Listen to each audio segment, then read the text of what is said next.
Yeah, Crackdown's one of the worst games of all time. I actually like Crackdown. I don't know. I always described it as like GTA on crack. No, Saints Row is GTA on crack.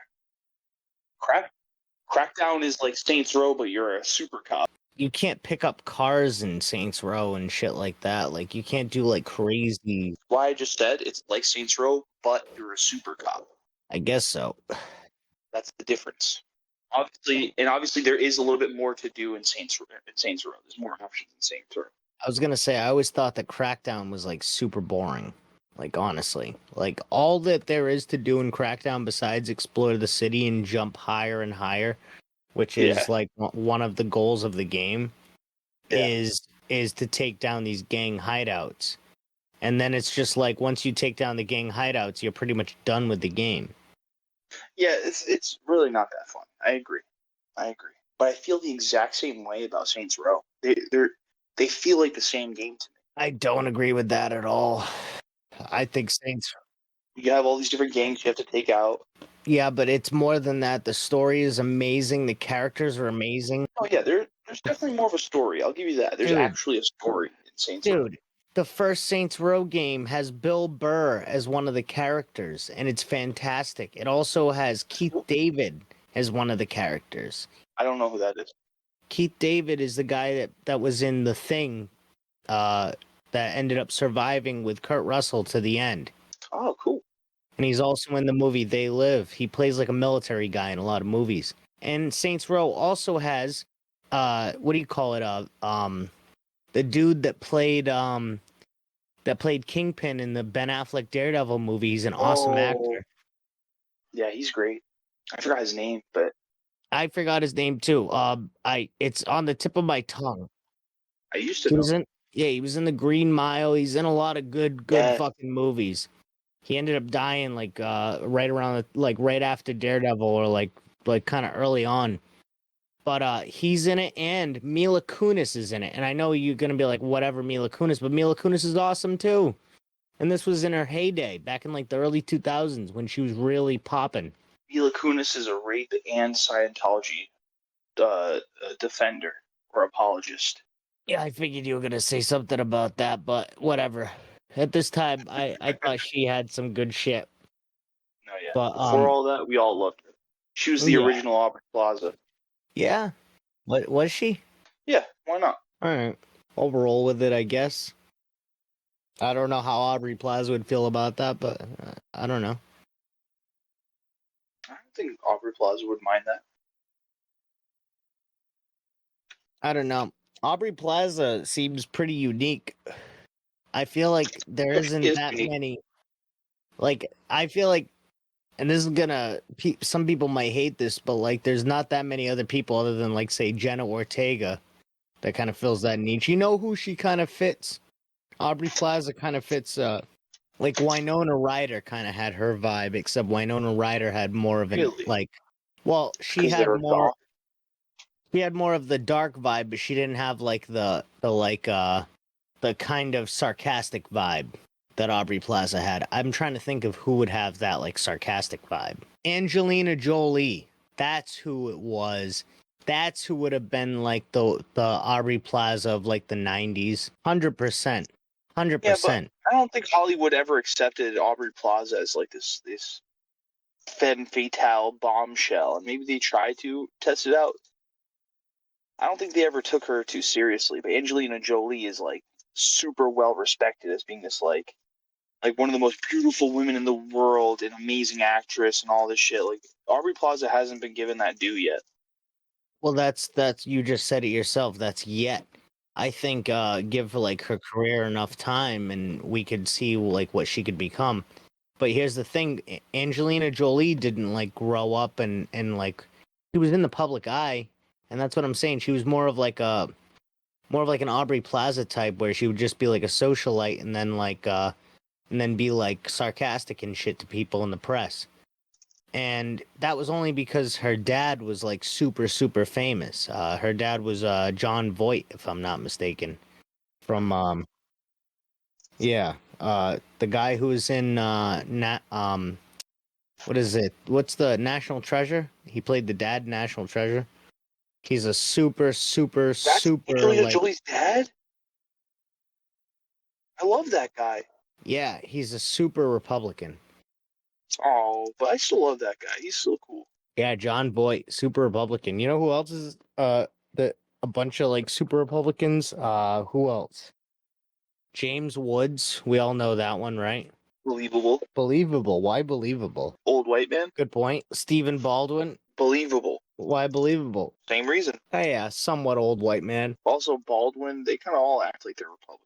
Alec Baldwin's not. But he acts like it, you know what I mean? Well, that's true. I would All right. assume that Alec Baldwin is. I'm actually shocked that he's not.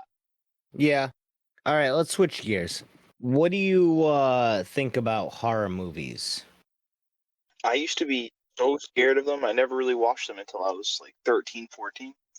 I avoided them entirely as a kid, which I guess it's not that crazy to say, but like all my friends liked horror movies except for me. Like I was scared to watch certain movies with my friends.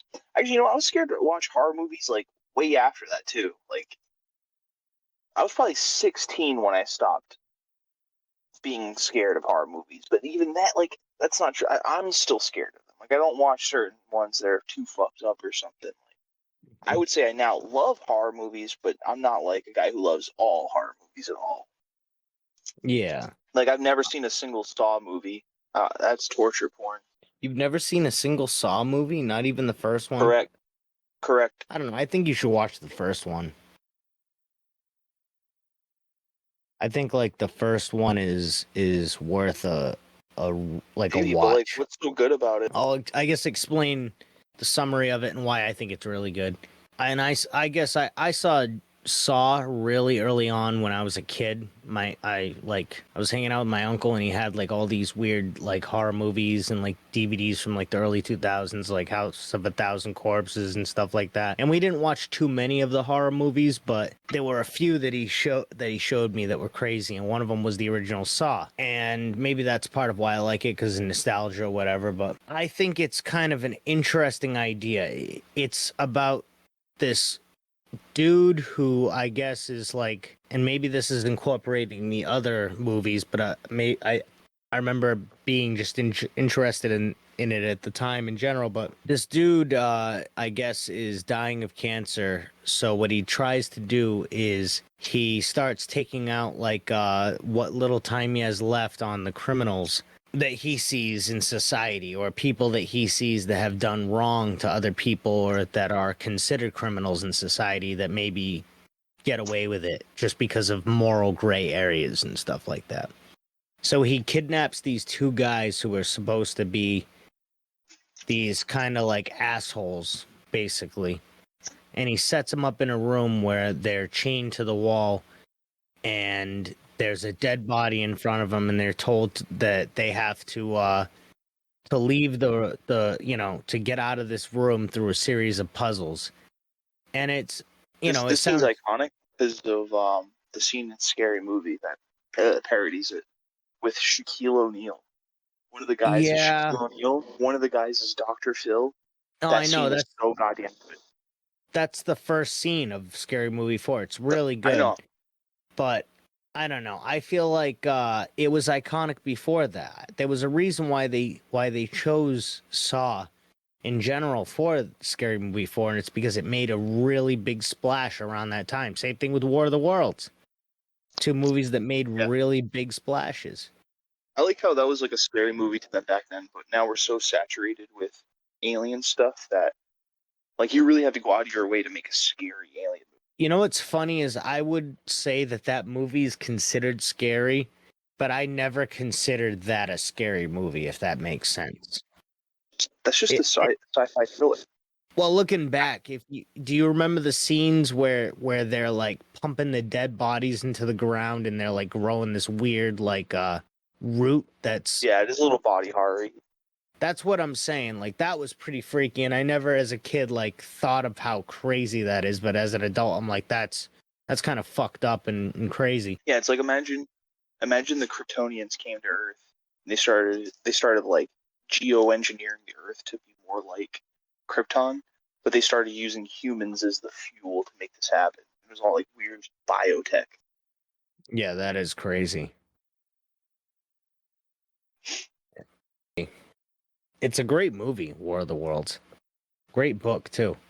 But I'm not even saying I love like the Saw series. I just love that first movie because it did a lot for movies in it. You know, you could say that it like set movies on like a torture porn path or like a gore path or whatever, but I'd like to think that it kind of set up movies to just have a little bit more edge. And I think even if you just look at it as its own thing and you never got any of the like 10 other movies that came after or whatever it was, you could still kind of enjoy the movie for what it is. Like, I don't think you should watch all the Saw movies. I just think, like, it's an experience to watch the first one because it's just such a unique movie to itself. The only other movie I would compare it to is the movie The Cube. And I wouldn't even tell you to watch that movie because that it just seems so niche and like random. But I would say watch Saw because it everything that The Cube has that's good Saw does, but kind of puts you in more of just a world. Like you're thrown into a whole world of grit and grime. Have you ever seen Funny Games? Yeah, I've seen Funny Games. I would say that's like a similar vibe to Saw, honestly, That's what made me think of it. but not like that's not like the similar vibe of Okay, they're not vigilantes. yeah, exactly. They're not vigilantes at all. They're just kind of putting them into a torturous situation. That movie, when I saw it, it was like, I think it's gotten pretty popular just recently because people have been posting about it online. It is like so unsettling. Yeah, It's it's like crazy. captivating a generation. But I remember watching it. It was one of the earlier movies on Netflix. When Netflix first became a streaming service, it was one of the earliest Hmm. movies on there. Yeah, I watched that like back in high school, and I was just I was so disappointed with the ending. But like, so it's one of those movies. I have the same problem as I do with Taxi Drivers. I do with that movie. Like, I hated the part where he literally, in spoiler alert for a 30-year-old movie. Oh, here's another thing. I only watched the American version. I've It's only the watched. exact same thing. I It's the know. exact same thing. Did the American version have Naomi Watts in it? Is that Naomi Watts? I think so. I know that the husband in that is he's a really good actor. He's in Hulk and She-Hulk. Tim Roth. Yeah, that's Naomi Watts. Tim Roth is great. Yeah, Tim Roth's awesome. He's also in Pulp Fiction and Reservoir Dogs Oh, of course. Yeah, but I'm a loser. So I didn't say that. and Hateful Eight. Oh, he's fantastic. Oswaldo, whatever his name was. Yeah, I think you should watch Saw 1, honestly. What do you call it? What are some you like movies too that are like kind of like in close quarters in like cabin in the woods kind of movies. So I think you would like this movie. Mm-hmm. It does kind of fit that vibe. I never really thought about me enjoying close quarters in a specific That vibe. is kind of a that is I kind don't of know. like the vibe a little bit. You didn't like Reservoir Dogs a lot? It kind of feels tense and unnerving, I feel like in movies, and I think that adds a lot to it. No, actually, I love Reservoir Dogs. I Yeah, love. so maybe that's the thing. Maybe you like movies with like tight and tense situations. So maybe you would like Saw. Honestly, you know what I want to talk about is I want to like go through like a kind of like a quick list of like grindhouse and like 80s like horror movies and like crazy. Can I tell you about a movie that I know Yeah. about and I've never seen it? I know it from a Spooky Rice video. Shout out to Spooky Rice. Yeah. What movie is it? I don't even remember the name of it, but Saw reminds me of this movie, or vice versa. It's about a guy. I think it's a Japanese movie, or something. But it's a guy who wakes up, and when he wakes up, he has his mouth around a pole, and he's like stuck in this like tight concrete little space. He has no idea where he That is. He's sounds just has his really mouth. terrifying. So like he like there's this pole and like his mouth is around it like he's biting it, but it's so tight around the pole and just past his teeth far enough that like he's stuck with his teeth on this pole. Mm. But he can slide his teeth to the side because it's like a long pole.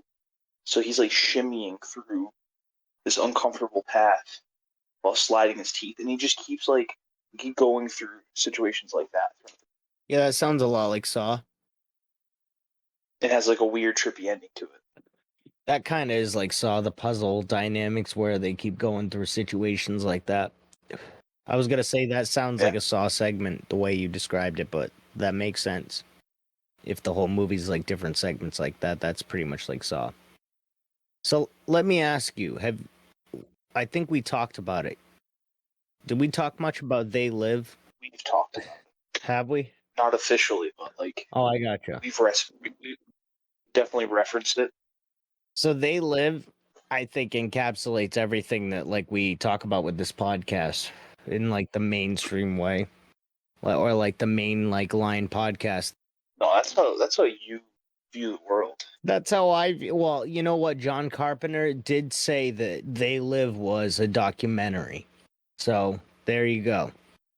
So let me just say They Live is an amazing movie. I love it so much. It's directed by the beloved John Carpenter, as mentioned. He did Halloween, amazing movie. He did The Thing, another amazing movie. And I guess I just want to mention about The Thing because we probably have talked about it, but we can talk about it another day. But amazing thing about The Thing is that the actual soundtrack is made by Ennio Morricone. True story. And the Hateful Eight, if I'm not mistaken, how we were just talking about Tim Roth and the Hateful Eight, they reused one of the unused soundtracks, if I'm not mistaken, for the Thing soundtrack from Ennio Morricone. And for those that don't know, Ennio Morricone, amazing composer. He was the original composer for The Good, the Bad, and the Ugly. And he did like a lot of these amazing spaghetti western soundtracks. He's a great composer. He's one of my personal musical heroes. Fantastic little. That's just a little side turn there. But yeah, John Carpenter. You know what I would love? Amazing. What? I would love like a sneak sequel to The Thing that seems like it's not really connected at all. You know how like they did that with didn't they do that with the Blair Witch Project? Or like Prometheus. Or like Prometheus. I was actually just gonna say Prey. Prey's another good one. Prey. Yes. It's something that like movies like this have been doing. And I would love like a sequel to The Thing where it's just imagine not the Hateful Eight, but like just a scenario where it's like an ensemble cast that's like high anxiety, like crazy fucked up things happening, and like there's just like one person who's like real sketchy, the most sketchy, but also like is the most anxious, and like they seem like they're like the freaking out the most. And then at the end of the movie, their head splits in two, and they're actually like a thing.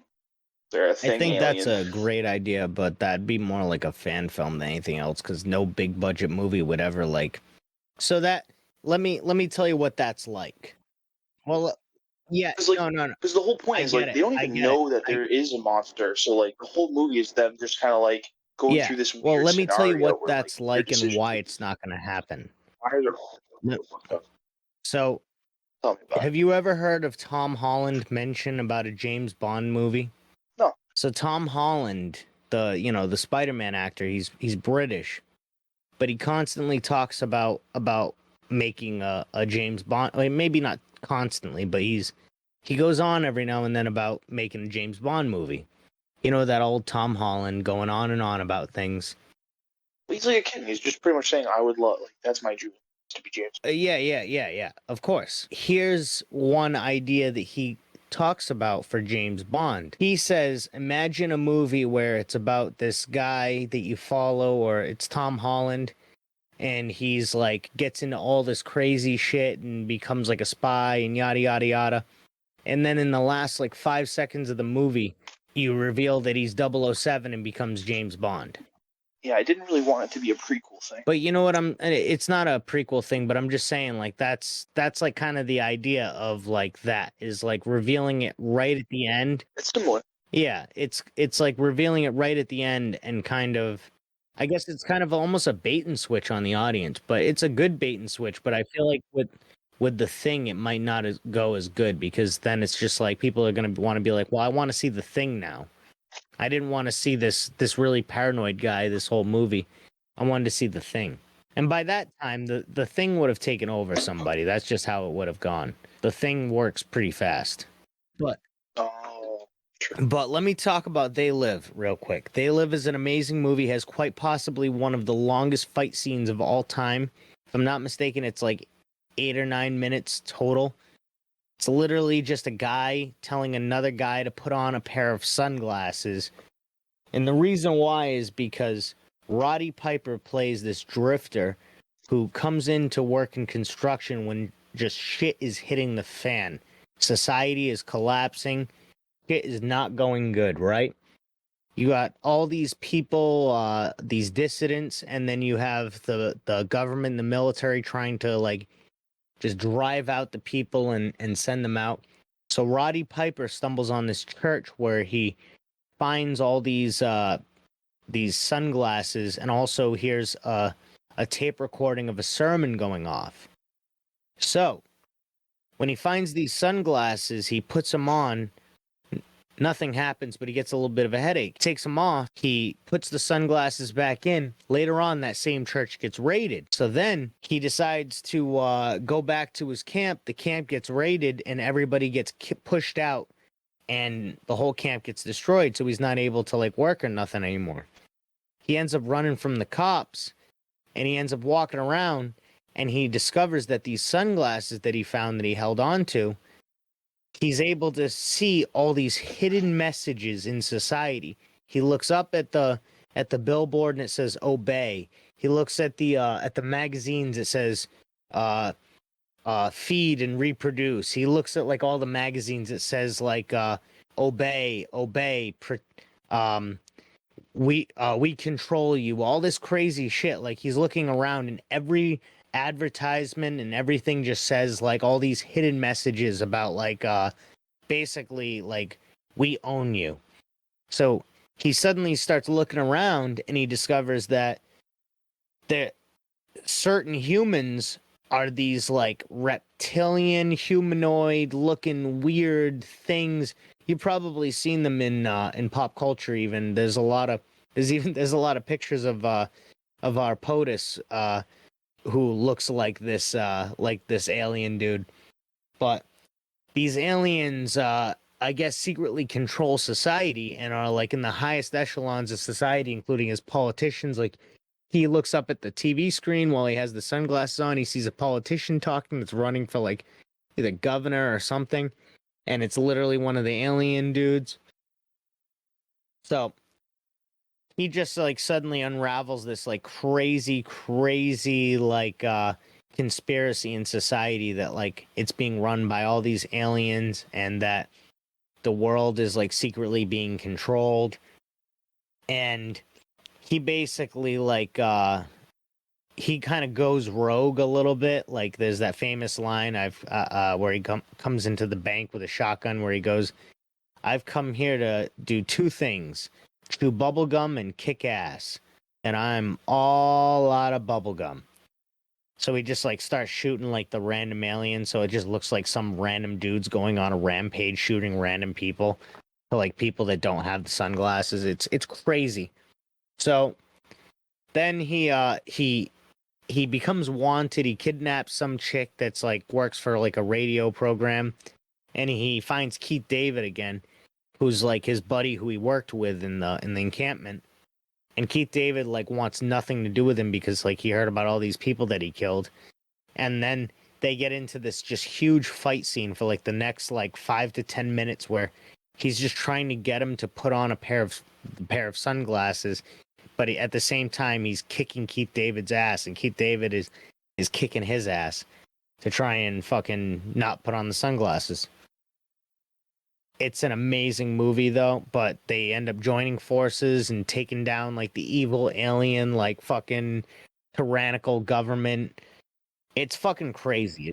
Is it only? Did they ever get a second pair of sunglasses? Did they ever get a second? Yeah. They ended up getting like they find like a group that actually is like committing like a guerrilla warfare on the alien government. What are the sunglasses? It's never fully explained, but they're just like a technology to allow the humans to see through the the alien deception. Think of it like sunglasses that can make you see when a Skrull is a Skrull. No, I understand. I'm just wondering They like, never, what they're made out of. yeah, they What never the explain it. explanation It's is. just like left in ambiguous that they just had a bunch of these glasses made and that they were resistance fighters. So it's almost left that there's like this whole thing happening in the background that you're like that the main character's only kind of dipping his toes into because he just happened to fall into the situation. You know what I'm saying? Now, do they get arrested at the end? I think what they end up doing. So the ending, I guess, spoiler alert, is they find out that the broadcast is actually coming from this news station in L.A. that like actually is like broadcast. Of course, L.A. Yeah, oh, of course, but it's this particular station that's broadcasting the signal that's blocking like all like that's causing all the aliens to like look like humans. So what they do is they blow up this radio tower or whatever. They blow up this thing at the end of the movie, and it ends up leading to everybody on like Earth that's like an alien just transforming all of a sudden like back to being like an alien. And it literally, the last thing you see in the movie is this girl is having sex with this guy, and the guy transforms back into an alien, and then the girl starts freaking the fuck out, and he's like, what's going on? What's going on? It's crazy.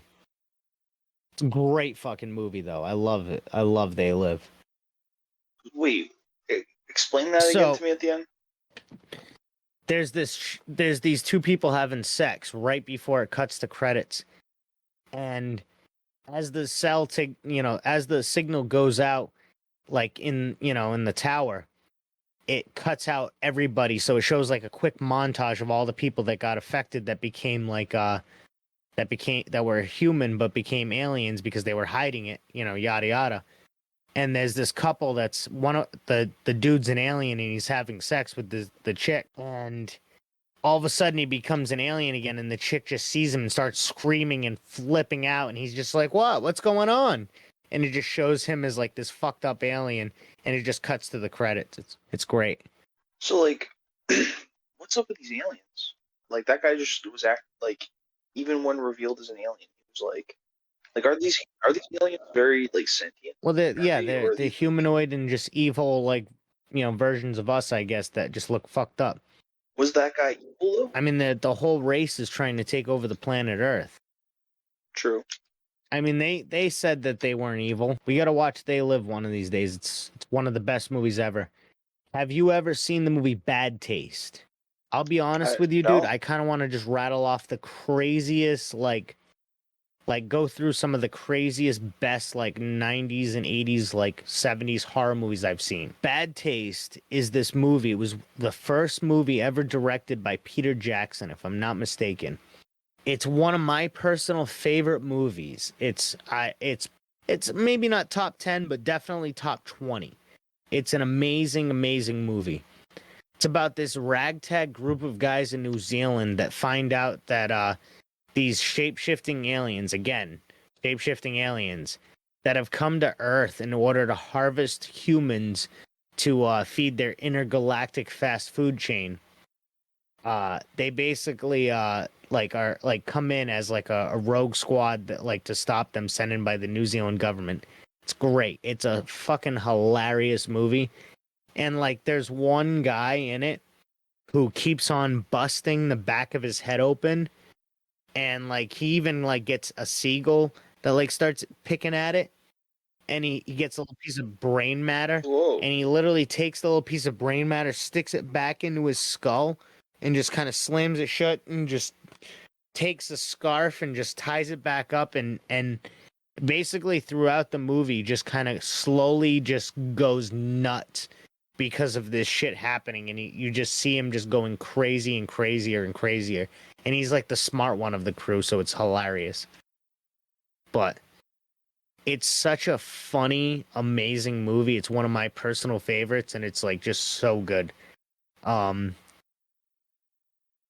were you Yeah, I would I'll have to highly check recommend Bad Taste to everyone and anyone. It's so, so good. What were you going to ask me? What movie? Funny enough, I thought you were about to tell me about like that does sound actually kind of funny, and I thought it was gonna be like really dark and fucked Oh, up. yeah, And it it's is pretty pretty dark dark, too. but it's very cartoonish. Have you ever seen Have you ever seen Idle Hands? Yeah, I've seen Is with his name? Seth Green. Yeah, Yeah, that movie's wild. I thought I was going to like that movie more, to be honest with you, but I feel like that's it's definitely your it, vibe. it's one of those cheesy ones, but fun and unique. It is. It is. I liked it. It was Seth Green basically becomes like him and this other stoner dude basically become zombies, right? And they're trying to like they eventually like get revenge on the one that like makes him a zombie, right? I haven't seen that movie Something in like something like that. yeah, I haven't seen that movie in a few years. I forgot exactly how, but like pretty much the dude's hand was like turning evil. Mm-hmm. Kind of like Evil Dead too. Yeah, Yeah, I've seen Idle Hands though. I would say that's definitely recommended in this list. That kind of falls into like this whole list, honestly. perfect. Yeah. Glad I brought it up. Yeah. Have you ever seen Night of the Creeps? No. So Night of the Creeps is this amazing movie from the 80s. It's one of the inspirations behind Slither next to like The Thing. It's one of my personal favorite horror movies again. It's this movie where this meteorite falls from space from these aliens on a spaceship, kind of like the beginning of The Thing where the alien ship crash lands. But instead of crash landing, these like aliens that are like all fucked up and like zombified shoot this like canister out and as like an asteroid into like Earth, and it lands in this like small town in the 50s. So what eventually happens is this couple, they go into the woods or whatever, and the dude ends up getting like turns into like a zombie. So this cop who wanted to ask out the chick of the couple, who the chick's still at the car, I guess, or she went back to the car or something like that. He like the cop sees her, and all of a sudden the dude comes up as like a zombie and he kills him.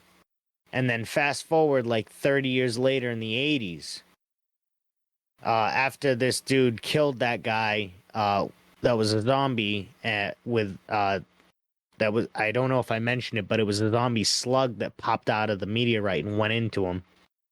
And he buried that dude underneath a place that would later become this college dorm.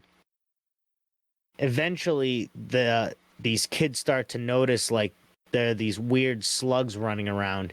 It turns out that that dead body underneath the college like dorm, somehow like the slug like unthawed itself or whatever, and just like started reproducing and just started attaching itself to people. So all of a sudden you've got like all these like people turning into like these like zombies and shit. And they're like trying to attack like this kid and his girlfriend, I guess. They eventually become like a thing. But amazing movie, Night of the Creeps. Highly recommend that one too. That sounds cool. Yeah, Night of the Creeps is yeah, definitely one of my favorites. I guess I like I don't know. Is there a motif in what I like so far? Retro weirdness. Retro weirdness. All right. Well, here's another retro weirdness movie, and this isn't a movie that I necessarily love, but it's very weird and very interesting. Have you ever heard of Terrorvision? You like movies that like would be at a Simpsons theater in town. Yeah. Yeah, exactly. Like, all right, yeah. That's a great example. All right. Have you ever heard of Terrorvision? No, terror, Terrorvision. Terrorvision. It's this movie from the 80s, and it's about this family, this super cartoonish, weird family, and the parents are swingers, and the grandfather's this weird like Vietnam or like World War II era like 80s like prepper. So he's like a very like he's got like this whole bunker in his basement and shit like that. And then the sister likes this really dumb punk rocker and she's like very 80s. And then there's this little boy who's like friends with the grandfather. So the two parents who are like swingers and shit, the dad like gets this new television program like Satellite, right? That's like crazy advanced. It's like state of the art. It's like can make him boogie when he's got like swingers over, stuff like that. Swingers is a very as weird as it is, it gets mentioned a lot that the parents are into swinging. It literally is a big thing in the movie. They install this this satellite dish, and at one point it's like this crazy lightning storm. This satellite dish gets zapped with this crazy fucked up like think of the ending of the movie The Thing, what the monster kind of looked like, but with like a single center eyeball, like I think on it. And the TV basically like received the signal and teleported this fucked up alien into the house. So it's able to teleport all throughout the house with the TVs in the house. But it's also like taking people and absorbing their essence and basically like making them like copies, almost like The Thing. So it can like take control of the grandfather and then like make him like by like poking into his brain and like holding his brain and then making him say like, "Oh, everything's going fine." Crazy shit like that. So like That sounds what is it? really cool. Yeah, it's a great. You're right. I do love the movies that are like, I like to think of them as like very unique. Like I never like growing up, I never got too into like the Friday the 13th and the Halloweens and like the Nightmare on Elm Streets. Like I always like in my head, I always thought like those are always gonna be there. I'm always going to have access to those. Those are always, those are never going to escape my sight because they've permeated pop culture so completely. So, like, when I really got into horror movies, I wanted to see the things that weren't permeating pop culture completely. The things that were, like, more unique and more like, oh, this was a one-off story that was just so, like, interesting or weird. You know what I mean? Yes. Let me see. Have you seen The Void? I think you have. Yes, I have watched The Void. That's way later than what we're talking about, but that fits the whole motif of everything we're talking about. The Void is a really, really good one. It's I don't even really know how to describe it. They're at a hospital, right? They're kind of all like bordered up at a hospital, and they're like the doctor is like a cult, the leader of a cult, right? And all these cult members start showing up and trying to like force this baby, which is gonna be like, isn't the baby or something? Isn't it? There's a baby, right? And it's gonna be like the next like coming of like Satan or some shit like that, or some elder god or something like that. So in The Void, the doctor is like trying to bring the baby. It was complicated. It's a Lovecraftian type of story. It's kind of hard to describe the motives other than, it's a cult that's worshiping some weird thing. Cult leader guy turns out to be like essentially a demon himself or just transform of some crafty demon. Yeah, exactly. Have you ever seen In the Mouth of Madness? No. With Sam O'Neill. So you know Sam Neill, right? Jurassic Park. Fantastic actor. The main character of Jurassic Park, the first one. That's the actor Sam O'Neill. So he was in this this OG like Lovecraftian movie in the 90s called In the Mouth of Madness. And it was about this guy who goes to investigate this Stephen King type dude who goes missing. And all of this dude's writings end up like actually like becoming like what's really happening in the world to like almost a scary degree. So this Stephen King dude like writes about how like like society is like taking a downturn, and like Lovecraftian entities really control everything and all this crazy shit. So,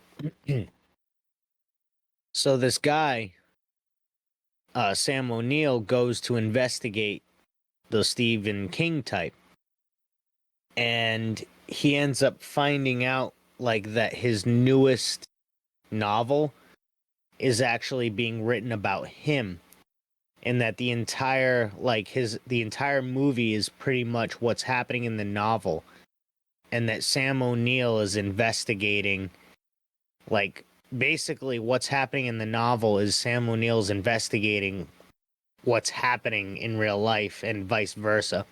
So it's like kind of like a mind fuck kind of a movie. And it gets to the point where Sam O'Neill actually watches the movie in the movie theater of himself in the movie theater, like of the book, like the movie of the book. So he's literally watching in the movie theater himself in the movie. It's crazy. Yeah. You know what I'm saying? But I would highly recommend that one to you, because that is fucking wild. It's probably, in my opinion, it's one of the best like Lovecraftian movies of all time.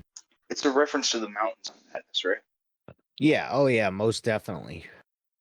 I forgot what the guy's name was, but it was something like crazy.